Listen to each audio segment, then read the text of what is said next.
je vous le donne. Pas de pierre, pas de construction. Pas de construction, pas de palais. Pas de palais, pas de palais. Ah, attendez, je vous rends vos souliers parce que j'ai peur de vous les agrandir. Ah, mais vous me les abîmez, dites donc. Vous me dites l'autre folle va rappliquer, l'autre folle va rappliquer. Moi je vois arriver une femme, je me dis c'est elle, c'est la folle. De qui il parle là? Merci la gueuse. Tu es un laidron mais tu es bien bonne. T'as pas vu ton pif, hein? Quand tu te mouches, t'as pas l'impression de serrer la main à pote? Là, je n'en peux plus. Je suis en bout du rouleau. J'ai envie de rentrer, me foutre mes enfants et terminer mon soir.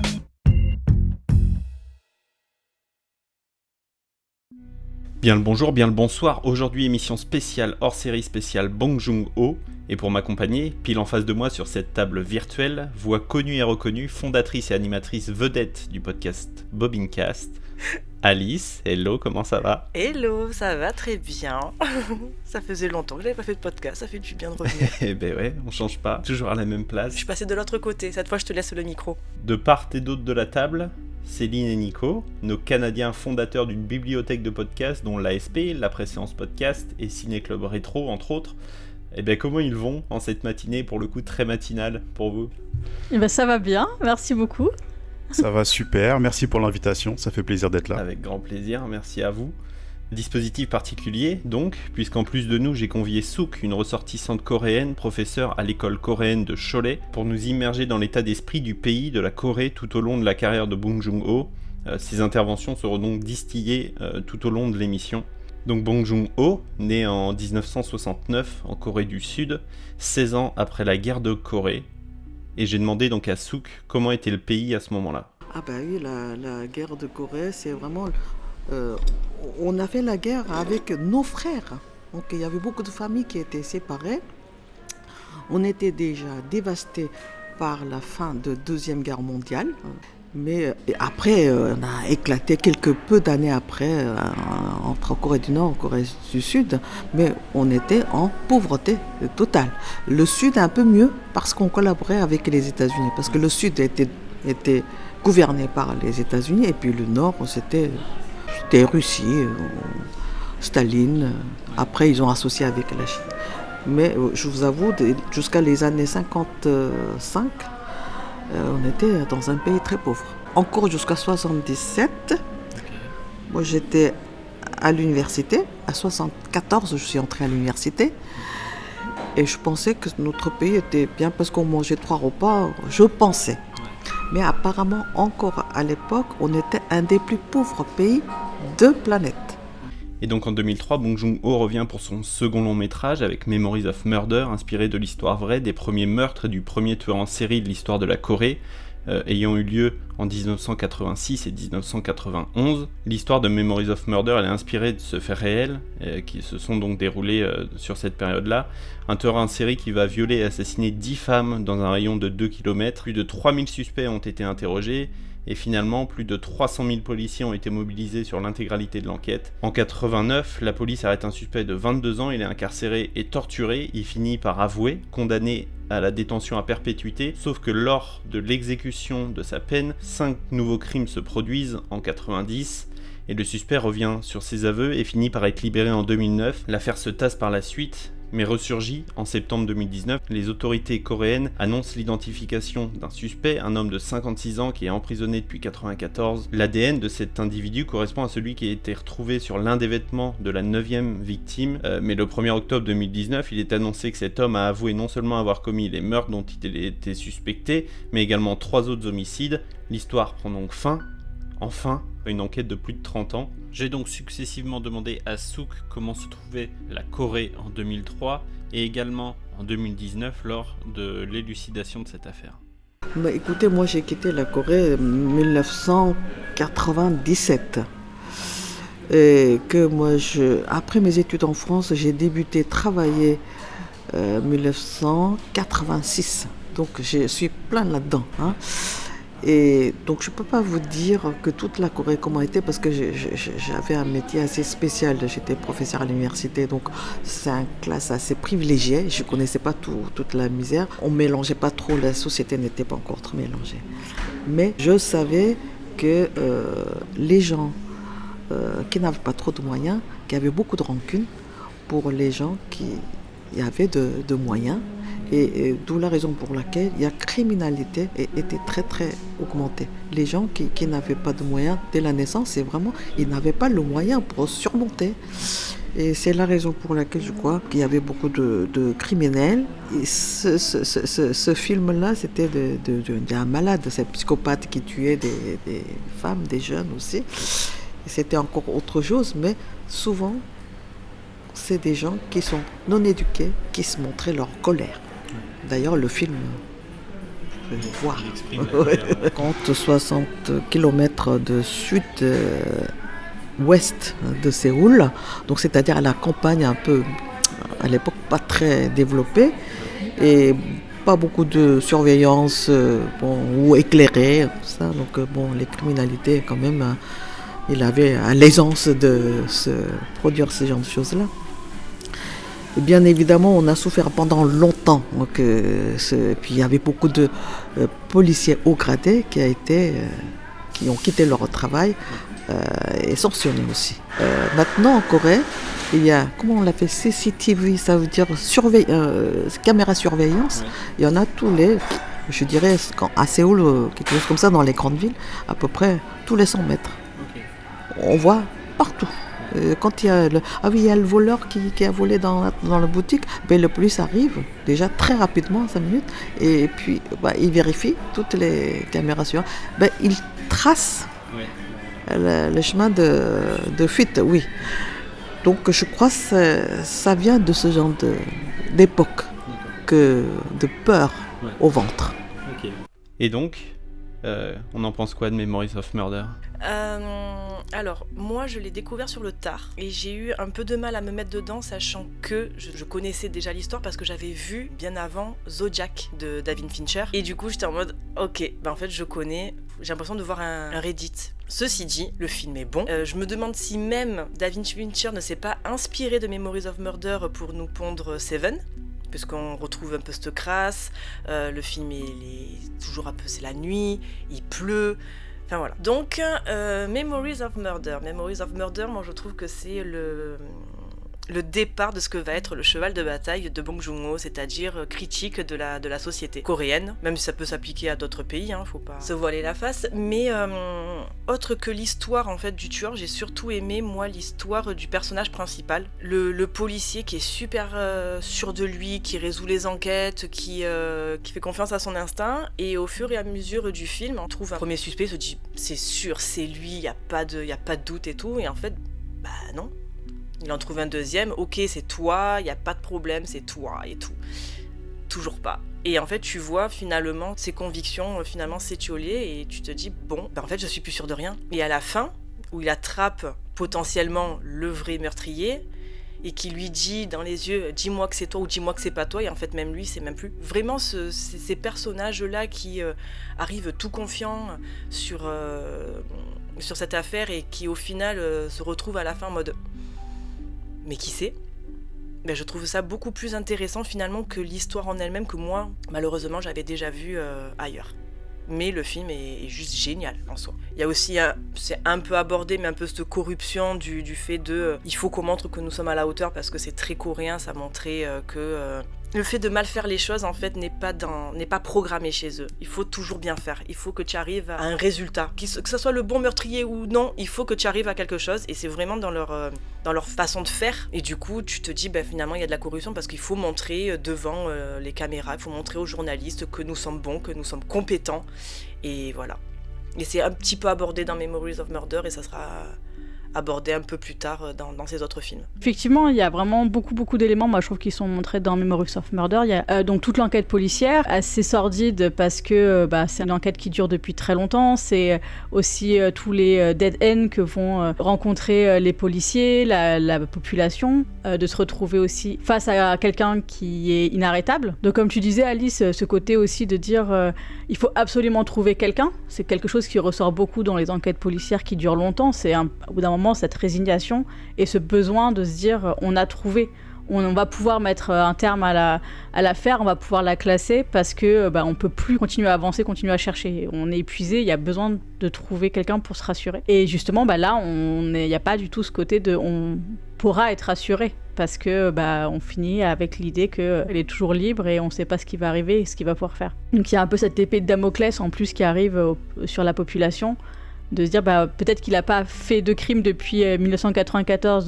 date où il a été incarcéré, mais potentiellement dans la tête des gens, il est toujours dehors et il peut encore sévir, quoi. Je ne vais pas paraphraser ma partenaire, mais oui, pour moi c'est un chef-d'œuvre. C'est un film que j'ai découvert très très tôt, dans les années 2000-2005. J'étais dans ma période film asiatique et c'est un film que j'ai découvert avec les premiers Park Chan-wook.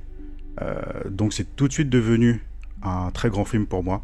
Un film indispensable pour entrer dans la cinéphilie coréenne. Ce que j'aime beaucoup autour de ça, c'est que Bong Joon-ho, oui, c'est son premier grand film. Techniquement, c'est son deuxième film parce qu'il avait fait un film qui s'appelle Barking Dog à la base, mais on peut pas lui enlever tout le génie qu'il a mis dans ce premier grand film, avec cette réalisation, on va dire, étirée sur plusieurs mois, ce qui était très rare à l'époque dans le cinéma sud-coréen. Faut savoir aussi, le film n'est pas entièrement basé sur de faits réels. Il y a un tiers qui a été utilisé à partir d'une pièce de théâtre qui a eu un énorme succès en Corée du Sud, un tiers qui a été utilisé aussi de l'imagination de Bong Joon-ho, et le dernier tiers, forcément, est basé sur des faits réels. Ce que j'adore dans ce film-là, c'est toute la réalisation en elle-même, la musique de Iwashiro, le fait d'utiliser des lumières naturelles, des décors typiques de la Corée du Sud. Bien sûr, et puis cette technique très autoritaire du saut chassé en plein thorax pour arrêter le suspect. Ouais, d'ailleurs, si je peux me permettre une petite anecdote sur ce coup de pied sauté, il faut savoir que c'était une scène qui a été improvisée le premier jour du tournage sur la première rencontre des deux acteurs. Histoire de bien se mettre en condition. Il y a eu après des tensions entre les deux acteurs, enfin des tensions on va dire assez professionnelles. Celui qui s'est pris le coup de pied sauté quand même n'était pas prêt à ça et donc il a eu un peu de rancœur envers Song Kang-ho. Finalement ça a servi au film, notamment sur la relation des deux flics qu'on voit évoluer au fur et à mesure du temps. Et comme le film a été tourné sur 6 ou 7 mois je crois, je pense que c'est tous ces petits moments-là qui ont amené toute l'écriture en elle-même. Bong Joon-ho le dit lui-même, il aime beaucoup écrire ses personnages, mais il laisse aussi pas mal de liberté à ses acteurs pour pouvoir exprimer un sentiment ou des relations qu'ils ont pu améliorer en dehors du film. Et pour A Memory of Murder, je trouve qu'on le ressent très bien, quoi. Et c'est vrai qu'il y avait un grand respect dans la façon dont Bong Joon-ho a pris en charge en fait la réalisation du film et les enquêtes. C'est qu'on sent qu'il a fait aussi un gros travail de recherche sur l'enquête, mais aussi d'interview. C'est qu'il a vraiment contacté énormément de personnes. Il disait il a quasiment vu toutes les parties prenantes de l'enquête, donc les policiers, les familles, beaucoup de témoins, toutes les personnes qui ont pu être accusées, aussi les suspects qu'il y a pu avoir. Et la seule personne qu'il n'a pas réussi à avoir, forcément, c'est le criminel. Donc on sent que dans sa démarche, c'est vraiment d'avoir une vision la plus complète possible pour pouvoir la retranscrire avec respect et avec véracité, en fait. Pas juste faire quelque chose de sensationnel sur un tueur en série, ou c'est pas le but en fait, c'est vraiment de montrer comment la société était, comment ça a impacté la vie des gens qui étaient concernés et comment ça a transformé le pays aussi, parce qu'ils sont passés d'un pays où la police avait très très peu de moyens, avait pas tout ce qui était police scientifique, c'était vraiment quelque chose qui était à l'ancienne. Et je pense que cette affaire-là a aussi amené un renversement dans la façon de gérer la police et les enquêtes criminelles pour pouvoir justement ne pas remettre 30 ans à arrêter un criminel comme ça, quoi. Et c'était un film aussi important pour l'époque, vu qu'ils ont quand même mis les moyens. À la sortie de Memory of Murder, c'était quand même le film le plus cher de l'histoire de la Corée du Sud. Donc je pense que pour la Corée du Sud, pour Bong Joon-ho et pour le cinéma en général, c'était quand même un thème important et c'était quand même quelque chose d'indispensable à faire. Ça. Après, il faut savoir que, je vais faire une petite comparaison, mais par rapport aux États-Unis, c'est vrai que, comme tu disais, les Coréens n'ont pas envie de glorifier en fait les tueurs en série. Et je le vois beaucoup des séries qui fonctionnent actuellement sur les plateformes. les séries américaines, c'est que de la glorification de tueurs en série. C'est aussi ça de la dark romance, en fait. Ce truc de glorifier vraiment le méchant, de dire, mon Dieu, il est sex appeal, enfin, ce que vous voulez. Et la Corée, pas du tout. Ça n'a pas lieu d'être, en fait. Il y a un documentaire qui existe, on le regarde, mais de là en faire une série et l'espèce de glorification, franchement, ça m'écoeure. Et pour l'anecdote, je sais pas si vous l'aviez vue celle-là, mais à la fin du film, donc le personnage de Song Kang-ho qui regarde la caméra, qui brise le 4e mur, c'est donc l'idée de Bong Joon-ho lui-même lorsqu'il met le film en boîte. Il avait dans l'idée de se dire est-ce qu'à un moment donné le criminel ne va pas se trouver devant le film, que le criminel voit en fait le flic qui n'a pas réussi à résoudre l'affaire face à face, quoi, les yeux dans les yeux.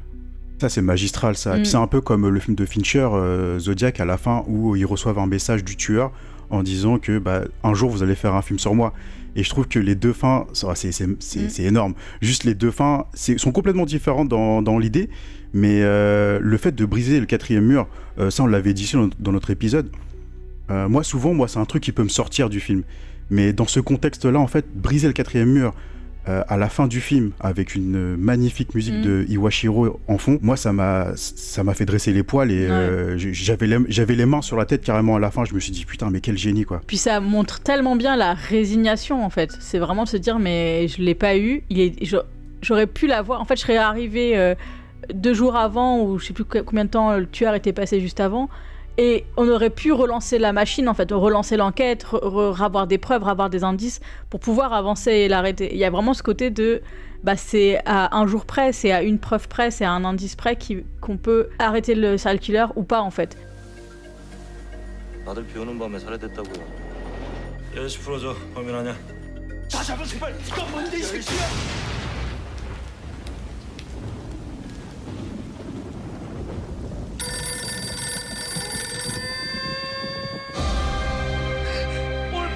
올밤에 당장 터지고 마는데.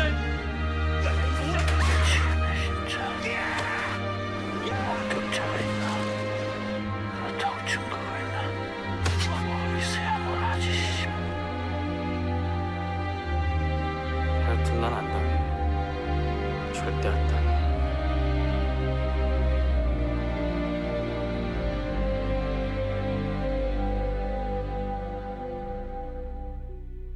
On enchaîne donc Snowpiercer, un film de science-fiction sud-coréen sorti en 2013, inspiré de la bande dessinée française, Le Transperce-Neige.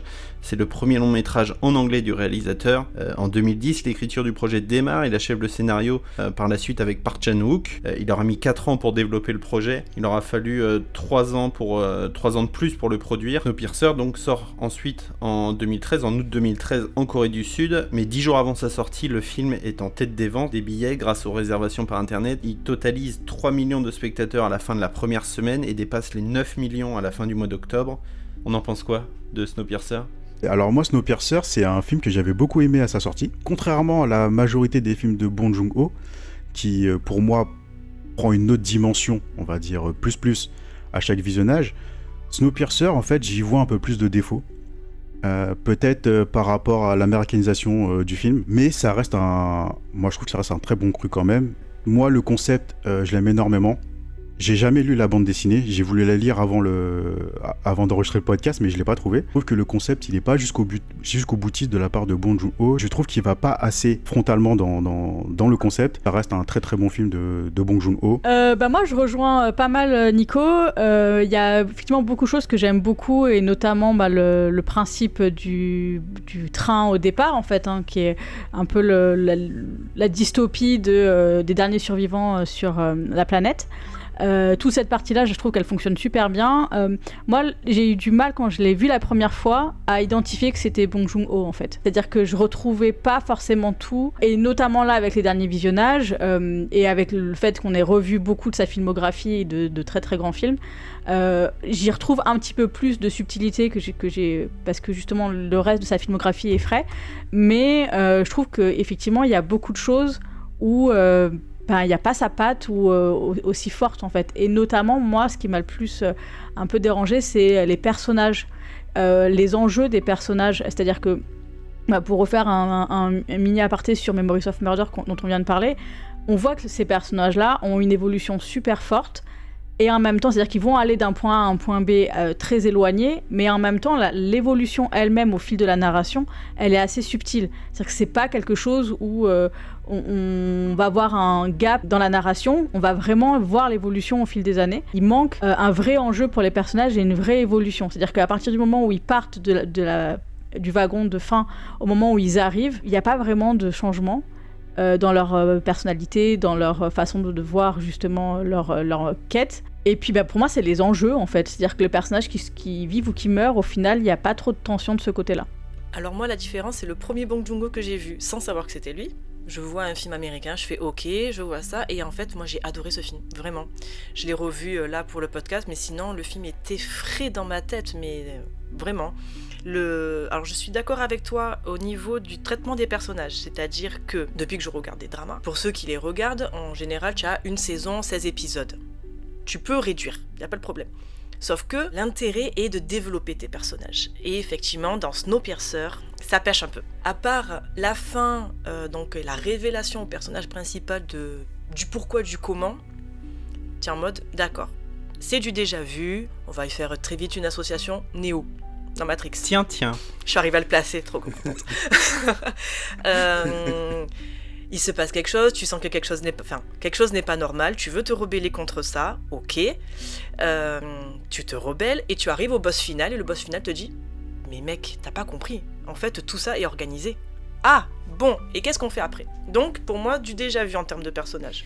Ceci dit, les thématiques abordées, je trouve qu'on a la métaphore du capitalisme, qu'on a cette illusion du progrès, on a une critique du contrôle social. Donc tout ce qui fait finalement les bases et le socle de Bong Joon-ho est dans Snowpiercer. Donc pour moi, ça m'a pas trop dérangé. Voilà, le problème il est là, c'est que dans Memories of Murder, s'il y avait un des personnages, des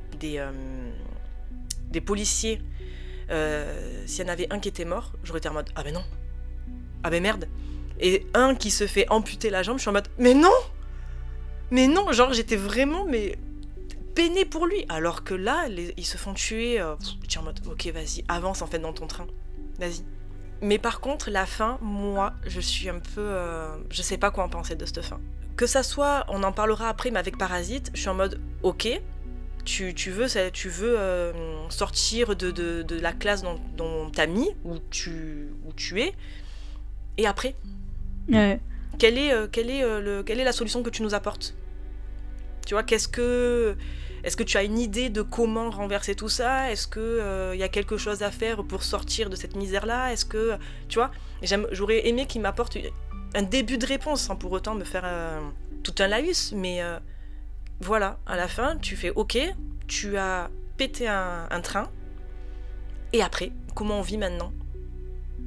Te dis, parce que finalement, cette hiérarchie, ça fait des millénaires qu'on la connaît, quoi. Et qu'est-ce qui peut la remplacer ? Qu'est-ce qui est mieux ? Est-ce que donc la hiérarchie, tu n'en veux pas ? Tu veux pas cette lutte des classes, d'accord ? Qu'est-ce qu'on fait ? On fait quelque chose de communautaire ? Est-ce que quoi ? Et moi, c'est un peu ça qui m'a manqué à la fin de Snowpiercer, c'est d'accord, tu as renversé le système, t'as tout fait péter, d'accord, et maintenant on fait quoi ? On repart de zéro, mais on repart comment ? Ouais, dans le fond, je suis d'accord. Moi, j'ai jamais su me positionner sur le film aussi, sur la fin. Je sais pas si c'est un discours pessimiste ou optimiste. À chaque visionnage, en fait, je change d'avis. Peut-être, là, dans les visionnages, je me suis dit, peut-être qu'il y a un fond optimiste en disant que oui, bon, forcément, il y a la fonte des glaces, les deux personnages qui sortent du train à la fin, donc on voit vraiment la vie, on voit un ours polaire pour dire que la vie revient. Mais après, je suis d'accord avec toi, qu'est-ce qu'on en fait de ça ? On sait pas, tu vas laisser deux jeunes personnages dans la nature, mais comment ils vont survivre ? Qu'est-ce qui va se passer ? Il n'y a plus de train, dans le fond, je suis entièrement d'accord avec toi, j'ai pas su me positionner entièrement sur le film, quoi. Ouais, puis il y a, comme tu disais, hein, ce principe de s'accaparer le pouvoir et d'avoir la main mise, en fait, sur l'organisation. Donc les riches qui ont la main mise sur le pouvoir et qui refusent de le laisser. Un élément, moi, j'ai beaucoup aimé dans le film, c'était la classe aisée qui va dire à la classe populaire, en gros, vous êtes ingrats parce qu'on vous laisse venir, en fait. On vous a laissé rentrer, on vous donne à manger, on vous donne de quoi vous avez de l'eau et vous avez un endroit pour revivre, sinon vous seriez morts. On les met dans une misère totale et on les exploite, on vole leurs enfants, mais par contre, on n'a pas le droit de se rebeller et il faut être reconnaissant. Et c'est aussi pour ça que pense qu'il n'y avait pas possibilité de renverser le pouvoir et de faire quelque chose de communautaire en fait. Parce que les riches auraient jamais laissé passer, ils auraient jamais rendu le pouvoir. Donc l'objectif c'était effectivement de faire dérailler le train mais après sur la fin, on va dire sur ce qui peut se passer, moi je suis effectivement plutôt dans le côté assez pessimiste et il va rien arriver quoi. Après il faut savoir que la Corée c'est un pays qui n'est en évolution économique que depuis 45 ans maintenant, parce que ça a démarré dans les années 80 et c'est vrai que le fossé est tellement énorme entre leur économie et leur social finalement, où nous on a beaucoup avancé sur le côté social, mais eux, waouh, quand tu parles avec des Coréens où ils te disent toi tu penses à ça, et en fait eux ils sont super fermés en fait, très très fermés, et ils se disent non c'est notre culture, c'est notre tradition. Tu fais ouais d'accord mais open your mind tu vois. Et ils sont non c'est comme ça. Et après tu vois la génération de maintenant, ils sont un peu plus ouverts, mais tu vois rien que la génération juste avant, je sais pas, ceux qui sont nés dans les années effectivement 80, c'est compliqué quand voilà la quarantaine maintenant, si tu vois c'est compliqué quand même encore de. Et pour le coup t'as un fossé, même entre eux t'as un fossé, c'est-à-dire que la génération 80 qu'on appelle nous XY et la génération la Gen Z, parce que nous on est millennials, on est quand même entre les deux, et la Gen Z il y a un fossé, mais t'as l'impression vraiment que c'est grands-parents, arrière-grands-parents et nous quoi, c'est incroyable. Et du coup, en 2013, la Corée voit sa situation géopolitique tendue parce que la crise des missiles nord-coréens y est pour beaucoup. Et je vous laisse écouter dans quel contexte sort le film en Corée avec l'audio 4. Justement que ce film, vous voyez les wagons, différentes classes sociales, n'est-ce pas? C'était en pleine histoire de Corée. Comme la Corée, dont je vous ai dit au début, 74 encore, on n'était pas dans les grands pays, on était sous-développés. Et quand je suis venue à 83 en France pour faire mes études, on me disait, personne ne connaissait la Corée. Et dans les années 80, que Mitterrand était élu 81, on me disait la Corée, un pays en voie de développement. C'est en espace de quelques années, et ils ont changé le voie, c'est-à-dire accéléré. Quand il y a le développement accéléré, qu'est-ce que ça crée? Il y a le fossé entre les classes, bien évidemment. Donc le film présente bien entre les gens qui ont le moyen, entre les gens qui n'ont pas le moyen, très caricaturé, mais quand même, on ne pouvait pas communiquer, on ne pouvait pas résoudre le problème. Parce que le développement, ça fonce. Le train, ça fonce. Et donc, je pense que la société actuelle, 2010, ça présentait vraiment la société coréenne et puis la mentalité des Coréens. Et les gens se sentaient de plus en plus frustrés. Et puis les gens qui commençaient à avoir le moyen, grâce à importation, à exportation, ils devenaient vraiment riches. Ils ne comprenaient pas où est le problème. Ça devient le problème en cours actuel en Corée. Problèmes sociaux. Donc ça relate bien en fait ce qu'on disait tout au long du débat, voilà, cet écart de classe qui s'étend aussi en Corée du fait du développement très accéléré du pays et très représentatif de ce qu'il peut y avoir dans le film avec les wagons. On en parlait avec Souk justement un petit peu en off, mais ce qu'il faut pas non plus oublier sur la Corée du Sud par rapport à la France, c'est que le développement a commencé bien plus tard que pour la France. Et c'est là tout l'écart en fait qu'il peut y avoir avec tout ce qu'il y a en France, toutes les évolutions qu'on a pu avoir en France, c'est que nous ça fait déjà plusieurs dizaines, plusieurs centaines d'années que on a commencé l'évolution et que ça se poursuit. Là où tu regardes en Corée du Sud dans les années 50, c'est pas la même Corée du Sud qu'aujourd'hui quoi. Donc le développement est bien plus tardif, donc va mettre forcément plus de temps à se mettre en place. Après, s'ils sont aussi très carrés sur leur tradition, c'est par rapport au fait que quand ils ont été envahis par le Japon, ce qu'ils voulaient, c'était vraiment gommer tout ce qu'il y avait en rapport avec la Corée. Leur tradition, leur culture, leur gastronomie, tout. Et je pense que vraiment ça les a traumatisés, à juste titre, et que du coup ils sont vraiment en mode non, on rétablit tout et on va plus laisser quelqu'un extérieur nous dire en gros quoi faire, comment vivre, comment penser. Enfin, je pense qu'il y a quelque chose en rapport avec ça. Et le fait de, comme tu disais, avoir accès à l'éducation, c'est leur objectif premier, c'est passer leur bac, rentrer dans l'université de Séoul, qui est la plus grande. Enfin, il y en a 3 qui sont très bien notés, jusqu'à ce que le jour où ils passent leur examen, leur bac, tout se passe le même jour, à la même heure, et tout est arrêté. C'est-à-dire, il n'y a pas de vol d'avion, il n'y a rien qui peut les déconcentrer. Tiens, en retard, il y a les flics qui t'amènent ton école, quoi. Vraiment, ils sont super à cheval là-dessus, et ils veulent la réussite. Voilà, en fait, c'est ça, ils veulent réussir par je sais pas par tous les moyens, mais en bossant.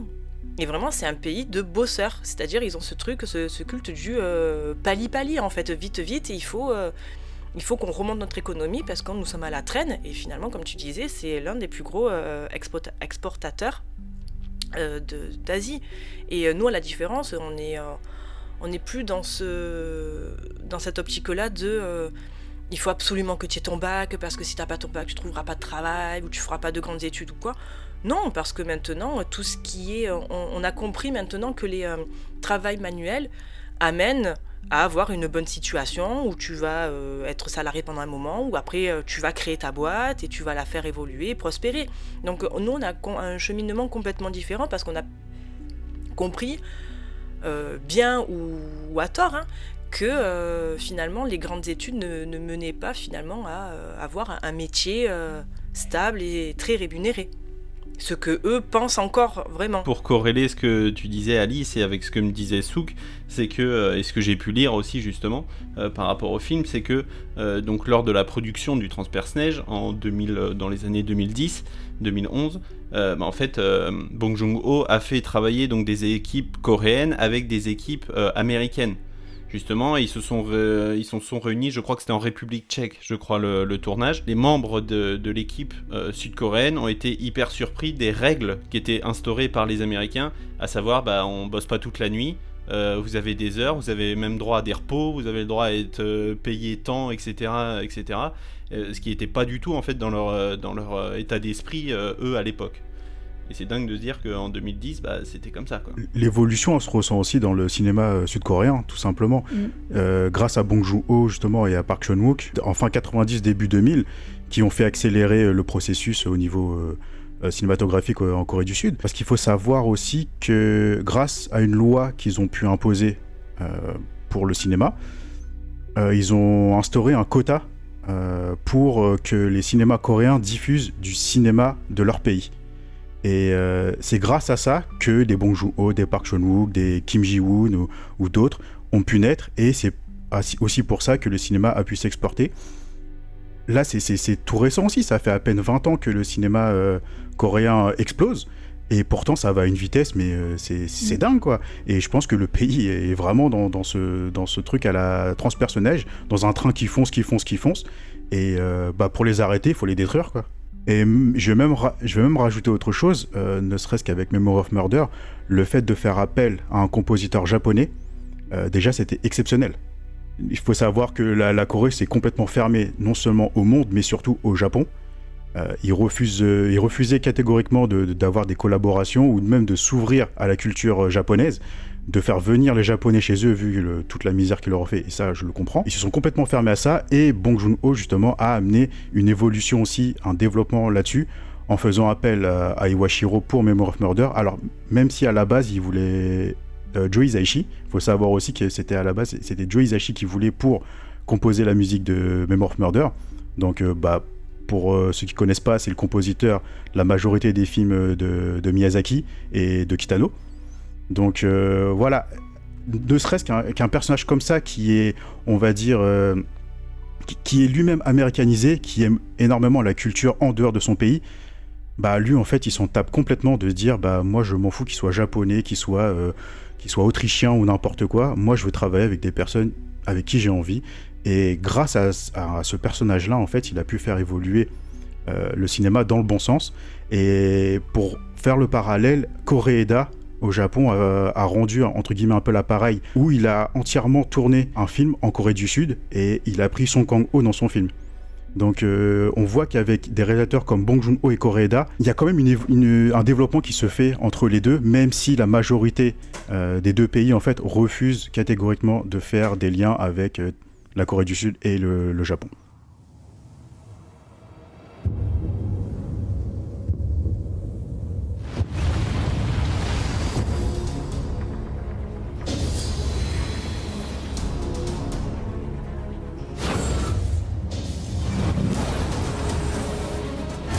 Passagers, j'ai ma place à l'avant. Vous avez la vôtre à l'arrière. Restez à votre place. C'est son monde! C'est pas encore le moment. Le train et le monde. Nous sommes l'humanité. Je suis pas un leader. Curtis, c'est ton destin.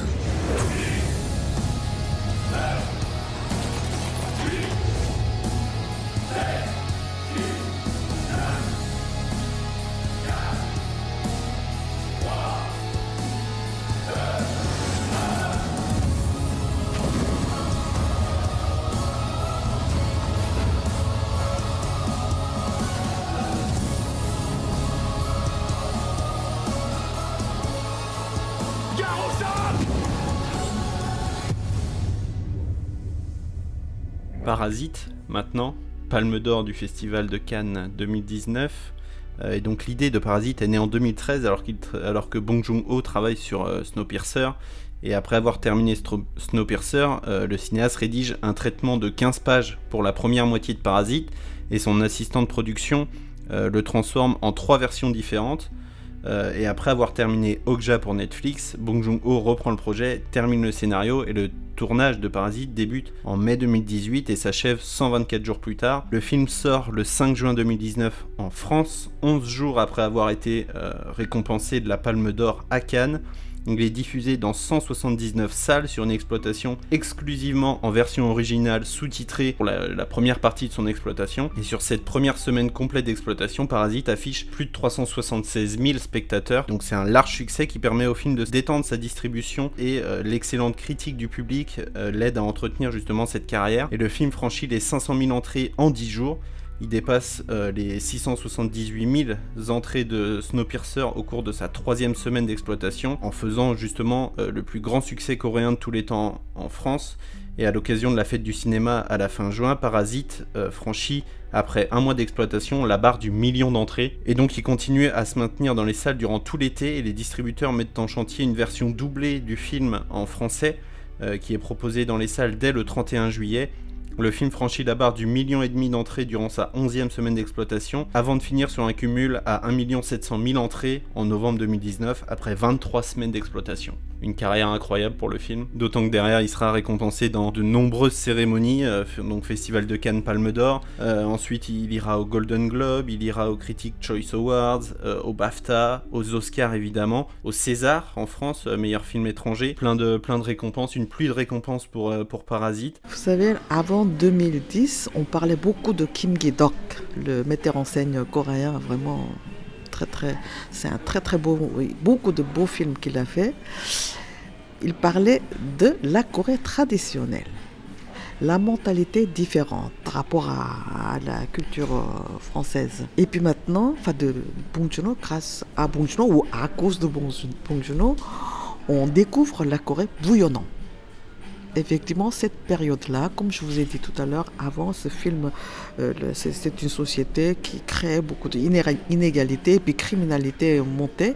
Et puis là maintenant, un pays devenu riche.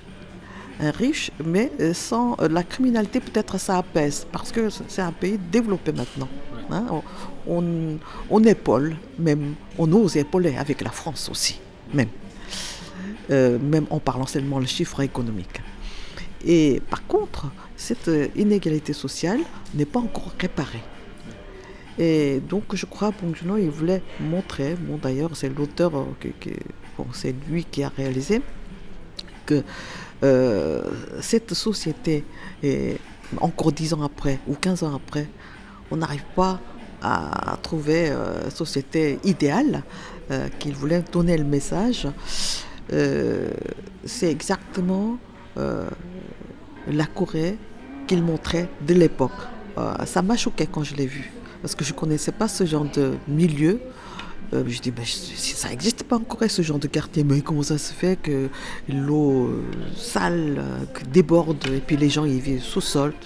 Et j'en ai parlé à une collègue coréenne qui habite encore en Corée, et puis elle était pas très contente.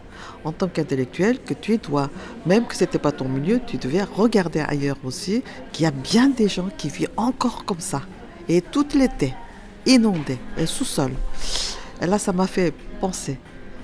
Effectivement, je pensais Bong Joon-ho, il avait exagéré, mais non, il voulait passer le message, la réalité des sociétés. Écoutez les gens, qu'est-ce que vous en pensez? Comment on va résoudre le problème? En tout cas, après, j'ai compris dans ce sens-là. Et donc Parasite, Palme d'Or du Festival de Cannes, qu'est-ce qu'on en pense? Tellement mérité.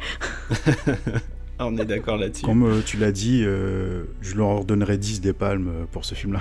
C'est tellement mérité. Ouais. Même si au début, j'avais pensé que c'était plus une palme, on va dire, pour sa carrière entière. Mais en revoyant Parasite, je me suis dit non, c'est tellement mérité pour ce film-là en lui-même, et même d'autant plus pour sa carrière. Donc non, franchement, je le retirerai jamais. C'est vrai que par rapport à la Palme d'Or, je me suis dit, est-ce que c'est pas une Palme d'Or un peu donnée, je mets des guillemets, parenthèses et crochets, parce que c'est un film, je sais pas, qui sort de l'ordinaire, qui, tu vois, enfin, on a donné des Palmes d'Or à des films, je ne citerai pas de nom, j'ai pas envie, qu'on vienne de me m'envoyer des messages pas très gentils. Non, il y a des, on le sait, hein. Enfin franchement pour les cinéphiles qu'on est, on sait qu'il y a des palmes qui sont données à des films, ou même par extension à des réalisateurs ou réalisatrices qui le méritent pas vraiment, comparé à des films qui sont sortis et qui apportaient, que ça soit vraiment dans l'histoire, enfin dans le film complet, parce qu'il y a des récompenses, que ça soit pour les décors, pour la musique, voilà, il y a toutes ces catégories là. Mais le film vraiment en soi, il y en a qui sont un peu donnés. Et moi c'est vrai que j'ai commencé à m'intéresser vraiment aux films. Alors je regardais des films asiatiques, mais c'était plus plus films hongkongais au final. Et là d'un coup s'ouvre à moi le film sud-coréen. Et de là donc d'où mon visionnage tardif de Memories of Murder. Parce que j'avais pas fait le lien que c'était lui, Snowpiercer, bon bref. Et là, waouh, j'ai lu le film, je fais d'accord, ok, oui, 100 fois mérité en fait la palme. Surtout qu'en plus, ce qui était super intéressant, que j'ai appris justement en regardant les bonus du film, c'est que par exemple le climax du film a été écrit seulement quelques mois avant le tournage du film, quoi. Il avait même pas la fin du film en fait. Non, en fait, il avait juste le principe de base, c'est-à-dire la confrontation de deux familles. Et bon là, je vais pas spoiler le film non plus, mais en fait, le dernier climax, en fait, voilà, qu'on sait tous ici, en fait, c'est une idée qui lui est venue pendant la pré-production, parce qu'en fait, il s'est rendu compte que le film, c'était juste un film bizarre, en fait, une confrontation entre deux familles, et il n'y avait pas vraiment de finalité ou de choses qui pouvaient sortir de l'ordinaire. Et donc, même si, depuis, comme tu l'as dit, Jean-Charles, le film l'a écrit depuis 2013, en fait, ce dernier climax-là était vraiment écrit en pré-production et rajouté au film par la suite. Et je trouve ça ouf, parce que je trouve la dernière partie du film aussi maîtrisée que l'ensemble du film, et c'est complètement dingue. Et du coup, par rapport aussi à la fin, je trouve cette fin un peu pessimiste. Un peu comme la fin de Snowpiercer, tu es en mode ok, d'accord, tu as voulu te sortir de la merde, et maintenant? Parce que finalement, tu as fait comme tous les autres, c'est-à-dire fais des études, ce qu'on te dit et qu'on te rabâche, et ce qu'on vient de raconter un peu plus tôt, où il faut que tu passes ton bac, il faut que tu fasses des études, une grande école, blablabla, pour gagner ta vie. Et tu te dis, bon, le mec, il s'est mis à fond, alors que bon, il y allait pépère le gars, hein, dans sa vie, hein, il était pas trop... même s'il est intelligent, hein, mais vas-y, le moins d'efforts possible. Est-ce que finalement, son discours est travail pour t'en sortir dans la vie, et tu sortiras de ta misère, mais d'un autre côté, tu es en mode, ouais, en fait, il faut que tu rentres dans le moule comme tout le monde. Donc t'as pas trop le choix. Enfin, pareil, t'es en mode cette fin, est-ce que c'est pessimiste, c'est optimiste, tu es en mode ok, tu t'es levé le cul, y a pas de problème. Mais quelle est la solution à ça ? Finalement, à part bosser et aller travailler, gagner de l'argent pour sauver les gens de ta famille, y a pas d'autre choix, quoi. Moi, je suis d'accord avec toi, c'est un peu le même discours, même si, en fait, il y a les deux...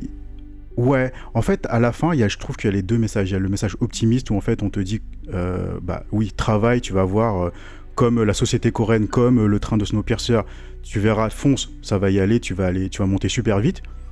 Mais le dernier plan du film, en fait, il te rattrape et il te dit, t'as la caméra qui descend et il te rappelle, regarde où c'est que tu vis, dans ce demi-sous-sol.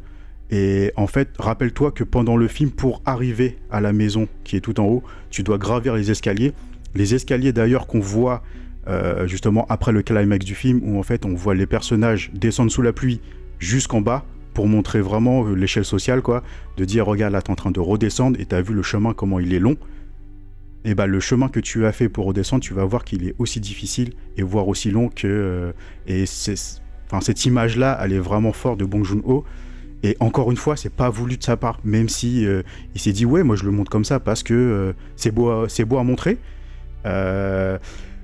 Mais il avait, on va dire, dans sa première intention, c'était pas de montrer vraiment une critique sociétale ou une confrontation des classes, mais encore une fois, je pense que ça vient vraiment de sa culture à lui, de comment il voit son pays, aussi son chemin qu'il a fait pour arriver jusqu'en haut, quoi, avec cette palme d'or là. Mais le premier surpris dans l'histoire, ça reste Bong Joon-ho, quoi. Tu peux mettre dans tes films que ce que finalement tu as vécu, et ça rejoint ce que tu dis, hein.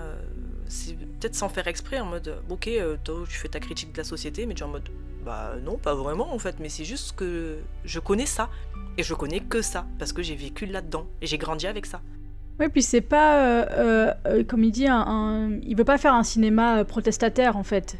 C'est-à-dire que l'idée c'est pas de vouloir trouver une solution à la lutte des classes, le principe de dire voilà, il faut qu'on résout ce problème-là de telle façon. C'est vraiment aussi dans le choix des films et dans l'ordre des films qu'il a fait, des thèmes qui sont abordés. Et il disait, c'était aussi, en fait, je vais parler de quelque chose dans un film que j'ai pas parlé avant. En fait, il disait, non, mais si je fais Mother, c'est parce qu'effectivement, dans le film d'avant, j'ai pas parlé de la figure maternelle. Donc, en fait, j'ai eu envie de parler de quelque chose dont j'avais pas parlé avant. Donc, il y a un espèce de vouloir se renouveler et en même temps de puiser comme on disait, dans ce qu'il connaît et dans ce qu'il a, infusé, entre guillemets, depuis toute sa vie, quoi. Il va ressortir des choses qui sont... Je te corrige, c'est après The Host. En fait, dans The Host, il parle de la figure paternelle avec sa fille, Mother. Il parle de la figure maternelle. Parce qu'en fait, il aime bien faire des liens, échanger de thèmes selon ses films. S'il se rend compte qu'il n'a pas parlé de telle chose dans son précédent film, en fait, il va vouloir en parler un peu après. À part avec Snowpiercer, où vraiment, il a dit, c'est juste que j'ai lu la bande dessinée, elle est trop bien et je vais l'adapter, point barre.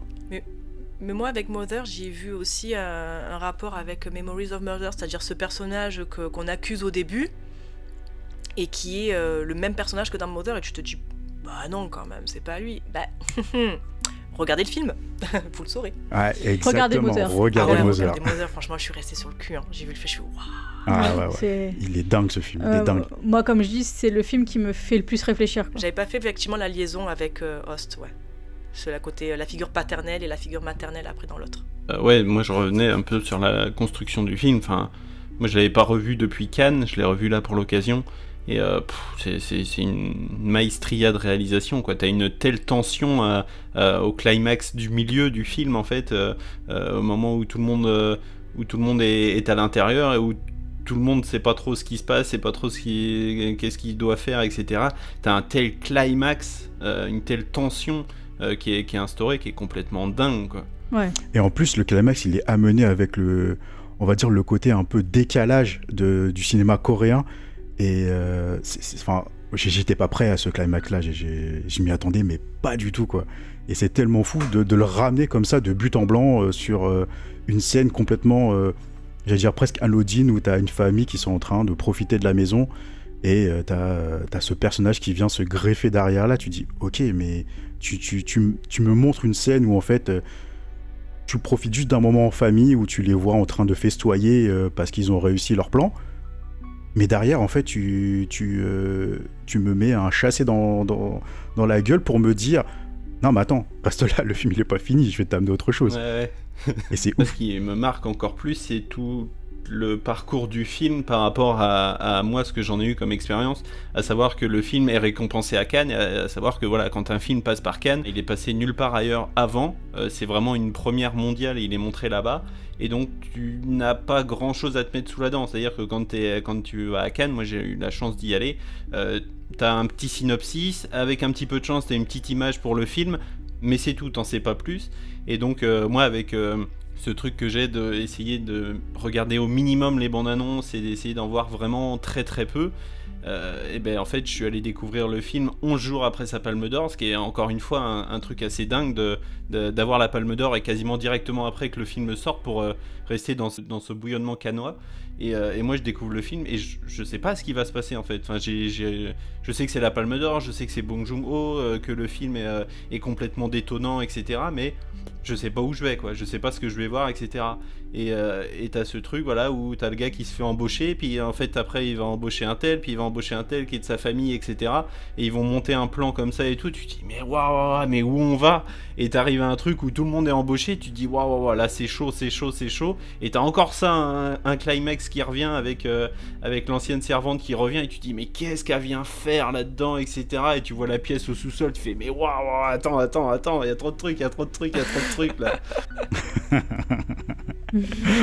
Et la tension, elle reste malgré les multiples visionnages, moi je trouve. Ouais, complètement. C'est que l'enjeu des personnages justement et les risques qu'ils prennent et ce que ça peut apporter et les impacts que ça peut avoir, j'ai beau l'avoir vu au moins 3 fois, je crois, le film.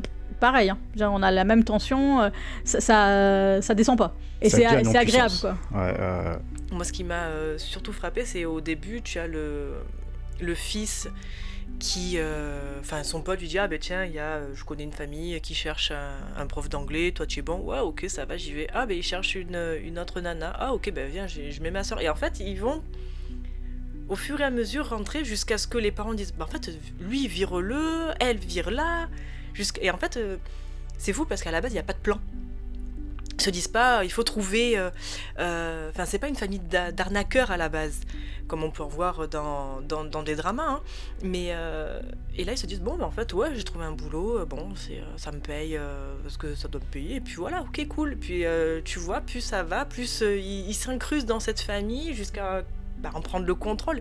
Je trouve ça, incroyable. Et t'as une noirceur qui naît en plus au fur et à mesure, parce qu'au fur et à mesure t'as vraiment ce truc de si je veux faire embaucher un tel, il faut absolument que l'autre dégage, et pour le dégager il faut que je trouve le moyen de faire en sorte que sans trop que la famille se rende compte que ce soit une mise en scène, que ça se passe, quoi. Ça, il faut pas qu'ils sachent que nous sommes de la même famille. Non, c'est dingue. C'est vraiment dingue. Et quand t'as la tension encore plus palpable, où t'as toute la famille, puis t'as le petit-fils de la famille qui dit « Ah bah c'est marrant, il sent pareil que la dame. » Tu dis « Ouh là là là là là, attends. Il va relancer le truc, lui. » C'est surtout au moment où il commence à faire un plan, justement de faire infiltrer les parents, et donc là il commence à mettre en place les étapes à suivre pour pouvoir y arriver, que ça se part en couille en fait. Au départ il n'y a pas de plan et donc ça fonctionne, et puis au moment où il commence à organiser un peu le truc, on sent que ça va pas bien se finir, quoi. Mais il y a une phrase dans le film qui dit ça, c'est donc un dialogue entre Song Kang-ho et son fils dans le gymnase là, où en fait ils sont complètement au fond du trou, et t'as le fils qui pose la question à son père en disant « C'est quoi le plan maintenant ?» Et t'as Song Kang-ho qui dit complètement dépité « Mais en fait, pourquoi avoir un plan ? La meilleure situation, c'est le no plan, quoi. Il n'y a pas de plan en fait pour... Et en fait, c'est ce qui s'est passé au début du film, c'était complètement improvisé, comme tu l'as si bien dit, Alice. C'était pas voulu à la base, c'était juste naturel, c'était improvisé, vas-y, on fait comme ça a fonctionné. Et du moment qu'après, il y a 2-3 petits problèmes qui viennent se greffer, à force de vouloir de se confronter entre eux et puis de dire voilà, il faut qu'on fasse ça, sinon on va se faire repérer pour ci, pour ça, et c'est là que tout le plan tombe à l'eau. Et puis après, la chute brutale à la fin, qui retourne au demi-sous-sol, quoi. Enfin, tu sais, quand t'as le fils qui dessine quelque chose et tu sais qu'il a été choqué, etc., et que tu découvres plus tard ce qui s'est passé, etc., et que t'as le visage en haut des marches, oh là là là là là là, cette tête, oh là là là là, le plan il est magnifique. Ah, ce plan-là, et pourtant c'est pas un film d'horreur, mais ce plan-là, il aurait complètement sa place. Tu te demandes si ça va pas partir dans de l'horreur au final. Tu es en mode ok, d'accord, et tu quoi ? Ouais, c'est vrai. Est-ce qu'on est dans un film paranormal ? Est-ce qu'il y a une histoire de fantôme ou C'est ça, le film il arrive, il te prend la main d'un côté, tu fais allez on y va, et en fait non, il te tire d'un autre, et puis après il te met devant un fait accompli, tu fais mais en fait c'est ça le film. Ah d'accord, et en fait et jusqu'à la fin tu es en mode quoi ? J'ai vu quoi vraiment? Et c'est là où tu te dis les rebondissements. C'est ça, et tu te dis en fait le film il a gagné parce que c'est vraiment un ovni, il est arrivé. Hop, il a posé ses cartons sur la table, merci, au revoir, salut, c'est tout pour moi. Enfin, c'était... Très bien résumé, c'est tout. Moi, ce que j'adore dans le film, c'est l'aspect un peu caméléon de la famille, justement, de la classe sociale la plus basse. C'est qu'en fait, ils arrivent et tout de suite, ils vont parler le même langage, en fait, que les riches pour pouvoir, justement, s'intégrer. Et il y a vraiment ce côté de... les avoir observés, d'avoir observé comment ils fonctionnent pour pouvoir s'infiltrer et passer inaperçu. Et au final, ça va aussi leur jouer des tours parce qu'ils vont prendre confiance en fait, au fait qu'ils sont dans la même classe et ils vont se rendre compte que même s'ils font tous les efforts du monde, ils seront pas dans ils pourront pas vraiment rejoindre cette classe-là. Et ce que tu disais Alice tout à l'heure sur la fin, comment en fait on peut l'interpréter, moi je le vois vraiment comme justement, il a fait le caméléon jusqu'au bout en fait. Il est allé jusqu'au bout de son, sa transformation pour pouvoir arriver à la même classe qu'eux. Putain, la voisine a mis un mot de passe à son réseau. On n'a plus de wifi maintenant. Ah, ça y est. Rendons grâce au wifi qui éclaire nos vies. Ça m'a vraiment fait plaisir de les voir, tes parents en tout cas. Ils ont l'air en forme. Oui, mais sans boulot. Tu vois cette fille ? Tu vas devenir son nouveau prof d'anglais. Mais j'ai 0 diplôme. Je comprends pas pourquoi t'as loupé le concours d'entrée aux Beaux-Arts. Oh, ferme-la. S'il y avait un Oxford des faussaires, ta sœur serait major de promo. Tu sais, papa, je vois pas ce diplôme comme une contrefaçon.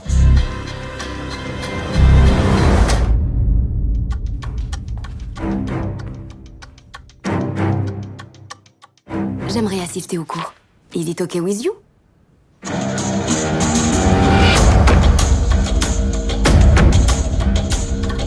Dasong, lui, c'est un artiste né. On a essayé tellement de professeurs d'art plastique. Aucun d'eux n'a tenu un mois. Je connais peut-être quelqu'un.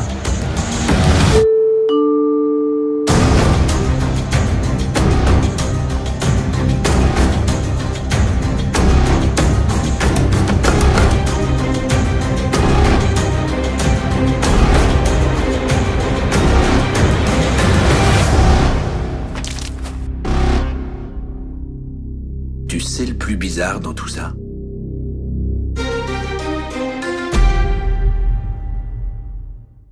Pour en venir à Mickey 17, Mickey 17, un film de science-fiction américo-sud-coréen réalisé donc par Bong Joon-ho, dont la sortie est prévue en 2025, on espère. Bon là logiquement ça devrait plus être repoussé depuis le temps que ça l'est. Ils font la promotion et tout en Corée là, ça y est. Ouais. Il y a, comment il s'appelle, Robert Pattinson qui a fait des apparitions, qui a fait des TV shows coréennes. Donc je dis c'est bon là, le film il est bien lancé. Ouais. Il devrait pas trop remporter. Oui là logiquement, il sera présenté là d'ici quelques jours à la Berlinale, donc le festival du film de Berlin. Et donc le film est l'adaptation du roman Mickey 7, édité donc en 2022 par Edward Ashton. Le développement de l'adaptation du roman chez Warner Bros est annoncé en janvier 2022 avec Bong Joon-ho au poste de réalisateur, scénariste et producteur. Robert Pattinson est alors en pourparlers pour jouer dans le film et au moment de l'annonce, l'acteur est confirmé dans le rôle principal en mai 2022 tandis que Naomi Ackie, Toni Collette, Mark Ruffalo complètent la distribution. En juillet, Steven Yeun intègre le casting, le tournage commence en août 2022 et donc je vous laisse écouter le dernier audio pour savoir comment se trouve la Corée actuellement. Vous savez, avant 2010, on parlait beaucoup de Kim Gi-dok, le metteur en scène coréen, vraiment c'est un très beau, oui, beaucoup de beaux films qu'il a fait. Il parlait de la Corée traditionnelle, la mentalité différente par rapport à la culture française. Et puis maintenant, de Bong Joon-ho, grâce à Bong Joon-ho ou à cause de Bong Joon-ho, on découvre la Corée bouillonnante. Effectivement, cette période-là, comme je vous ai dit tout à l'heure, avant ce film, c'est une société qui créait beaucoup d'inégalités, et puis criminalité montée. Et puis là maintenant, un pays devenu riche. Riche, mais sans la criminalité, peut-être ça apaise, parce que c'est un pays développé maintenant. Hein, on épaule, même, on ose épauler avec la France aussi, même en parlant seulement le chiffre économique. Et par contre, cette inégalité sociale n'est pas encore réparée. Et donc, je crois que Bong Joon-ho, il voulait montrer, bon d'ailleurs, c'est l'auteur, c'est lui qui a réalisé, que cette société, encore 10 ans après ou 15 ans après, on n'arrive pas à trouver une société idéale, qu'il voulait donner le message. C'est exactement la Corée qu'il montrait de l'époque. Ça m'a choqué quand je l'ai vu, parce que je ne connaissais pas ce genre de milieu. Je dis, ça n'existe pas en Corée, ce genre de quartier, mais comment ça se fait que l'eau sale déborde et puis les gens y vivent sous-sol. Et j'en ai parlé à une collègue coréenne qui habite encore en Corée, et puis elle était pas très contente. En tant qu'intellectuel, que tu dois, même que ce n'était pas ton milieu, tu devais regarder ailleurs aussi, qu'il y a bien des gens qui vivent encore comme ça. Et tout l'été, inondé, et sous-sol. Et là, ça m'a fait penser. Effectivement, je pensais, Bong Joon-ho, il avait exagéré, mais non, il voulait passer le message, la réalité des sociétés. Écoutez les gens, qu'est-ce que vous en pensez?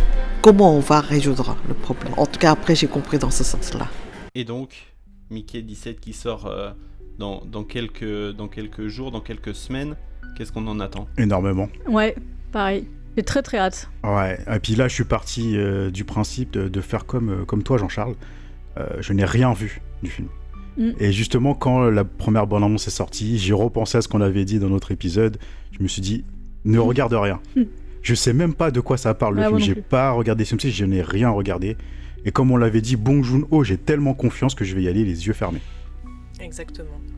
Je suis team, je regarde pas les bandes annonces. Après, ça donne un ordre d'idée, c'est-à-dire que si la bande annonce, pour moi, je parle vraiment pour moi, si la bande annonce n'a rien à te raconter, c'est que le film n'a rien à te raconter. Et des fois, tu en vois. Tu vois des films, tu fais d'accord, et tu fais ok, donc le film. Et d'autres où la bande annonce te raconte des fois un peu trop de trucs et tu es en mode ok, j'ai vu le film.